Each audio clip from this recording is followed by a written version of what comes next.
윤석열이 박근혜 정권에 칼을 들었던 이유는 당연히 윤석열이 정의로워서는 아니었을 겁니다. 하지만 의문을 갖고 계신 분들은 많았을 거예요.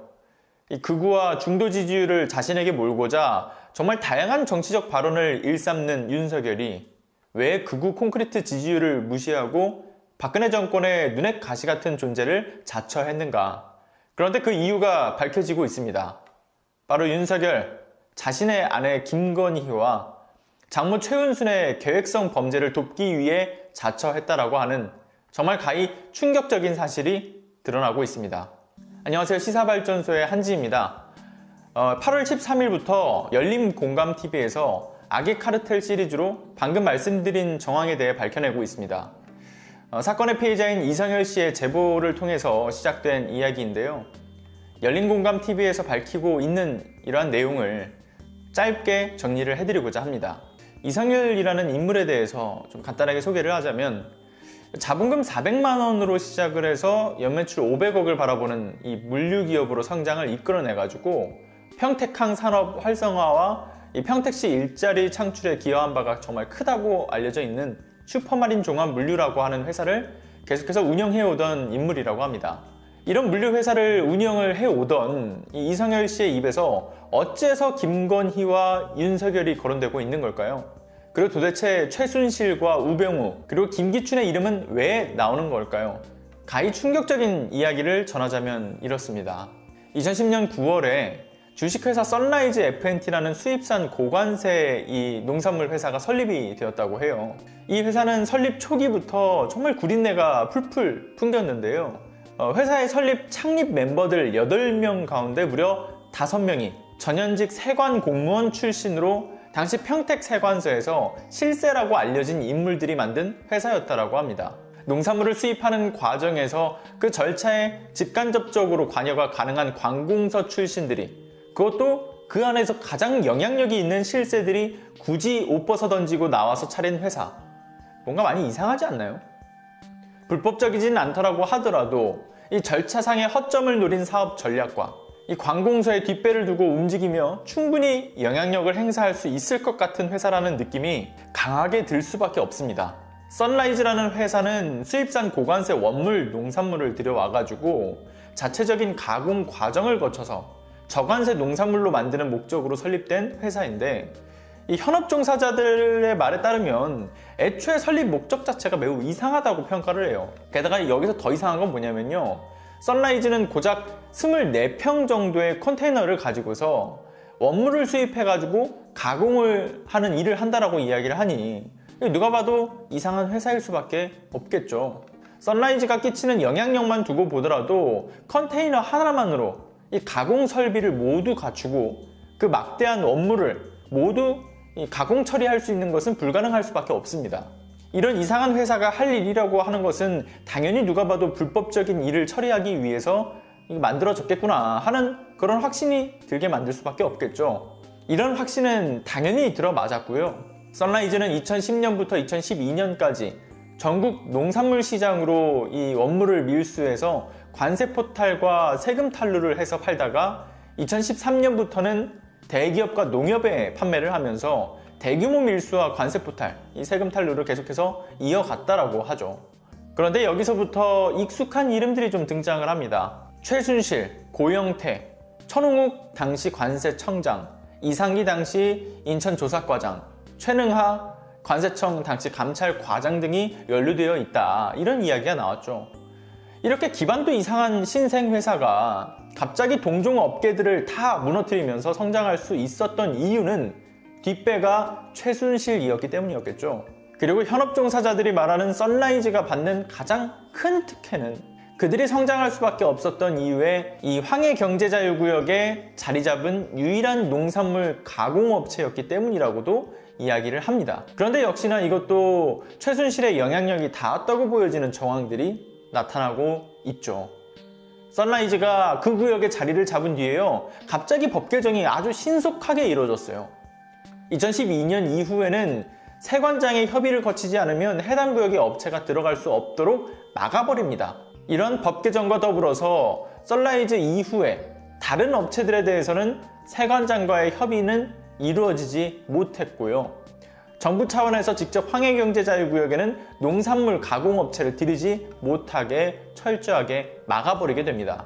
이 구역을 독점한 썬라이즈는 수입 농산물 원재료를 가공설비로 곧장 보낼 수 있는 그러한 특혜를 누리면서 유통비 절감 효과는 물론이고 가격 경쟁력에서 시장에서의 우위를 선점할 수밖에 없게 되었던 거죠.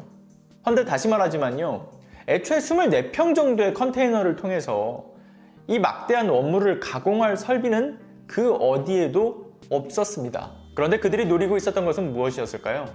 바로 관세 정책의 허점을 놀린 밀수에 초점이 맞춰져 있었다라고 이야기를 해요. 예를 들면 수입산 콩나물 콩을 국내에 유통하면 무려 487%의 관세가 부과가 되는데, 이게 이제 아무래도 국내 농업인들을 보호하기 위한 정책으로 이제 시행되고 있는 거잖아요.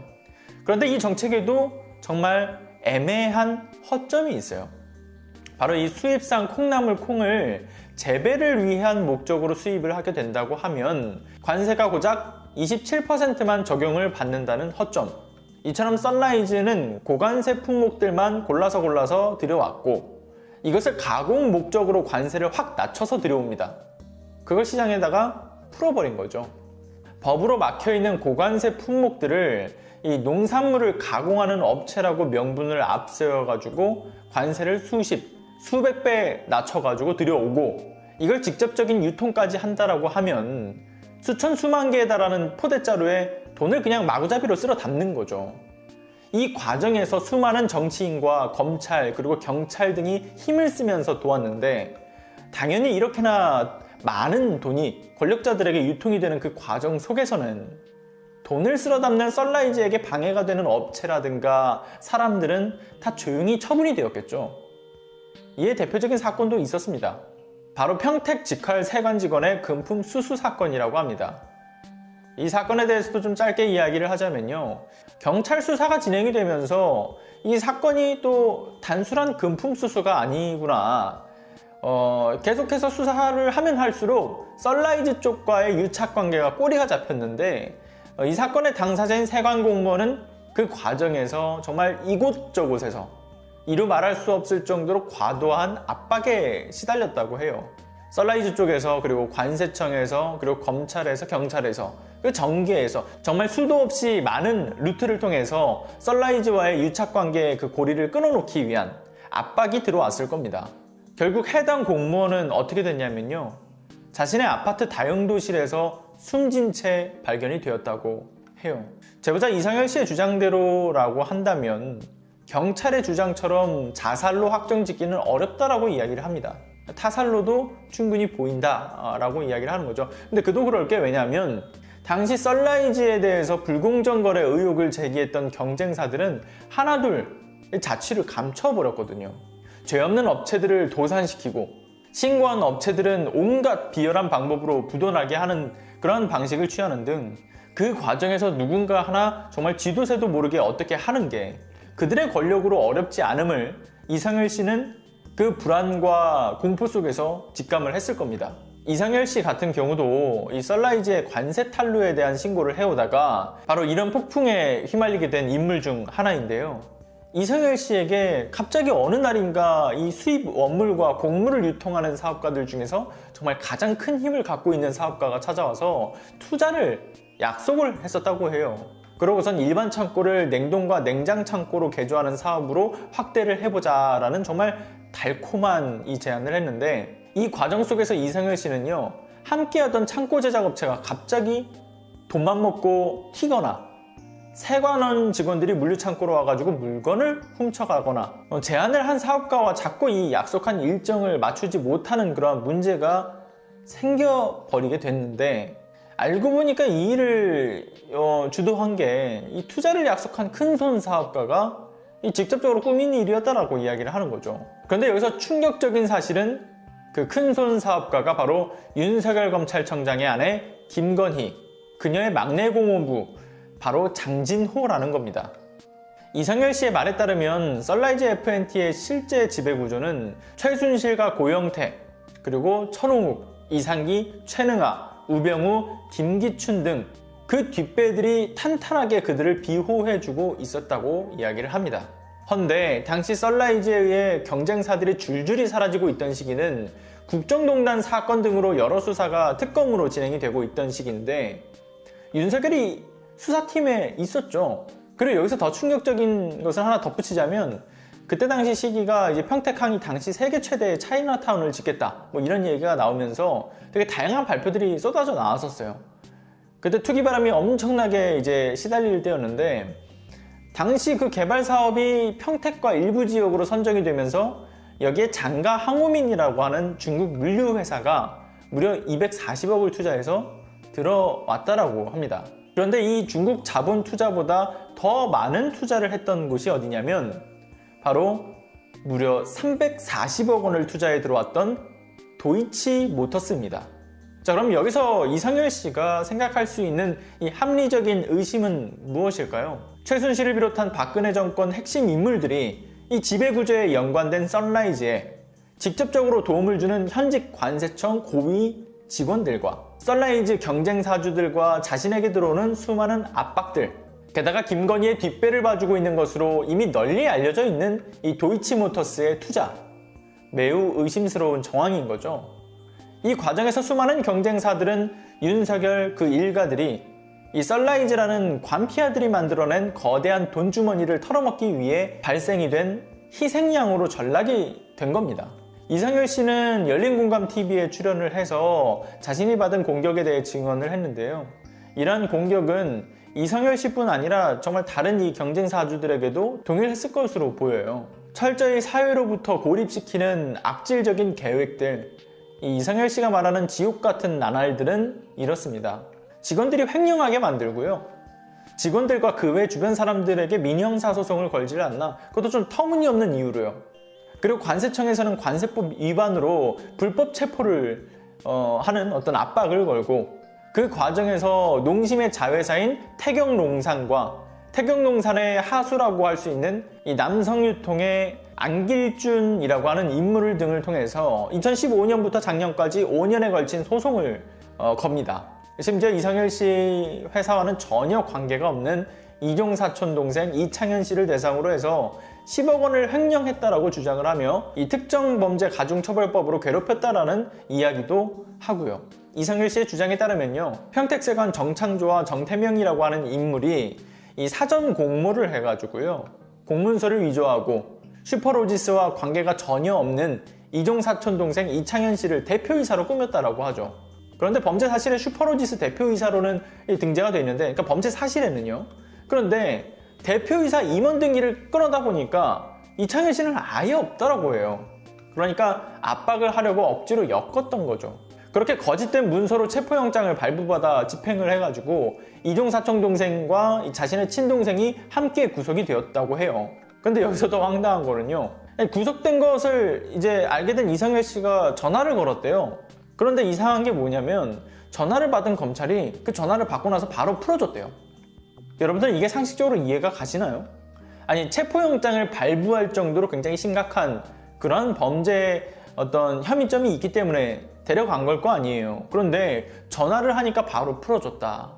이 말은 그만큼 문제가 될 여지가 없었고 그저 단순히 이 이성열 씨를 압박하기 위한 그러한 체포에 불과했다라는 겁니다.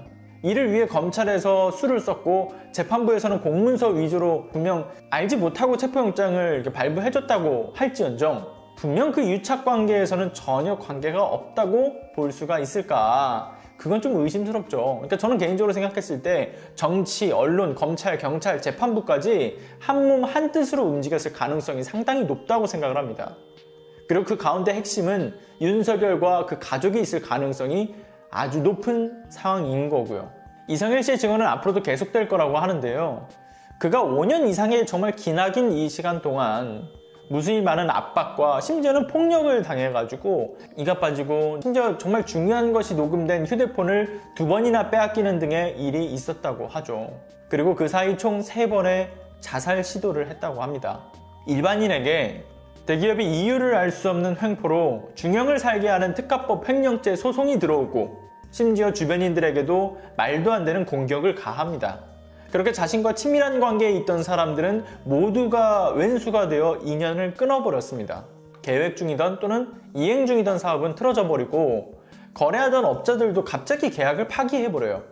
이렇게 철저히 고립시켜버리는 악질적인 계획에 과연 누가 살아남을 수 있을까요? 결코 쉽사리 견딜 수 있는 고난은 아니었을 겁니다. 이토록 잔인하게 경쟁사들을, 그리고 심지어는 그 어떤 운명 공동체라고 믿었던 동업가들을 고립시키고 배신하는 수법이 바로 윤석열의 처 김건희와 장모인 최은순, 그 일가의 계획형 범죄의 공통점이에요. 그리고 이러한 계획형 범죄들을 단순하게 비호가 아닌 조직적으로 계획에 동참했을 것이라고 생각되는 인물은 바로 윤석열이고요. 사람에게는 충성하지 않는다라는 말에 드디어 검찰 왕국이 시민의 나라, 민주적인 나라로 달라질 수 있을 거라 이 국민들을 현혹했지만, 역시나 윤석열을 비롯한 정치검찰들은 정권은 유한하고 검찰은 무한하다라는 우월감에 사로잡혀 있었습니다. 사람에게는 충성하지 않지만 조직에는 충성하는 윤석열의 신념은 의외로 간단했던 것 같아요. 우리가 생각하는 권력에 충성하지 않는다라는 그런 낭만적인 개념이 아니라 무소불위의 권력을 행사할 수 있다는 이 권력의 달콤한 유혹, 그러니까 권력의 중심에 서 있는 검찰, 자신이 무엇이든 할 수 있는 이곳에 정말 자신의 뼈와 혼을 갈아 넣겠다, 무조건 검찰이라는 조직에 충성하겠다라는 의지, 결국은 우리가 처음에 생각했던 헌법주의자가 아니라 그냥 검찰주의자였던 거죠. 윤석열은 아주 오래전부터 자신과 가족의 이익만을 움직였을 거라고 생각을 합니다. 과거 9년의 보수 정권 동안은 이미 썩을 대로 썩은 조직들 간에 누가 더 썩었는가, 이것을 암묵적으로 도토리 키재기하는 그런 상황이었고, 그렇게 통제했던 더러운 비리들이 이 개혁의 촛불로 일어선 현 정부에 의해, 그리고 촛불 시민들의 의지에 의해 하나둘 밝혀지고 있는 것이겠죠. 검찰개혁과 언론개혁, 여기에 더불어 다시 한번 상기되는 것은 마피아만큼이나 우리나라에 깊이 뿌리내리고 있는 범죄 조직들, 관료 마피아인 관피아, 금감원 마피아인 금피아, 이들에 대한 대대적인 수사도 정말 시급하구나라는 생각을 하게 됩니다.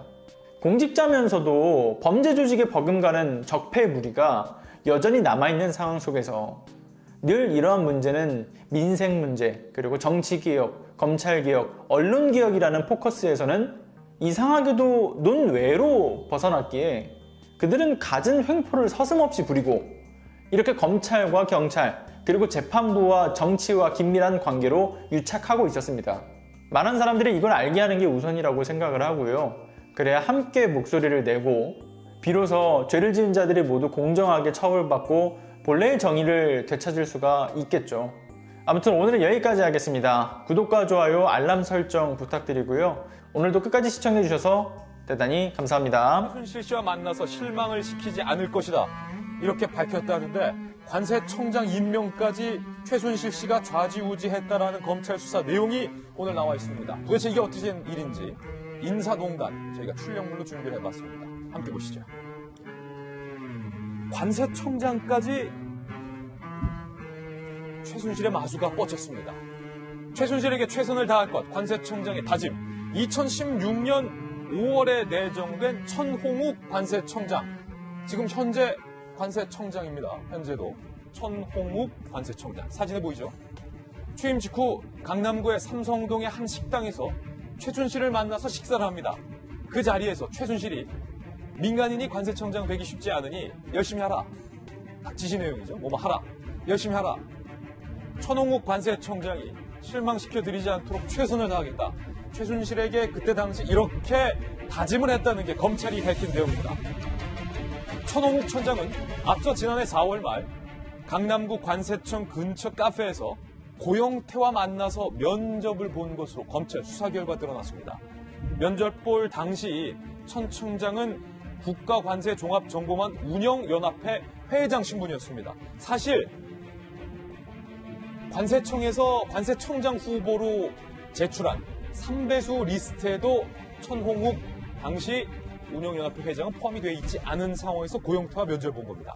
이후 약 1년 뒤인 지난해 5월에 드디어 관세청장이 취임이 됐고, 그때 당시 파격 임명으로 여론이 분분했던 것이 사실입니다. 그리고요, 지난 2월 아마도 기억하실 겁니다. 최순실 재판에서 공개된 고영태의 녹음 파일 중에서 고영태가 이렇게 말한 대목이 있습니다. 중요한 것 또 하나 있다. 최 씨의 오도가 있는데 세관청장, 세관장이란다. 국세청장을 하나 임명하라는데 국세청장을 자기 발밑에 있는 것처럼 표현하죠. 국세청장 하나 임명하라는데 그게 바로 천 청장이었다는 겁니다. 검찰은 최 씨가 박 전 대통령을 통해 관세청장 인사에 개입을 했다라고 밝혔고 천홍욱 관세청장은 이 보도에 대해서 최 씨를 만난 사실은 있지만 업무 청탁은 없었다. 하지만 최 씨를 만나서 최선을 다하겠다는 취지로 발언한 것은 사실이라고 인정을 했습니다.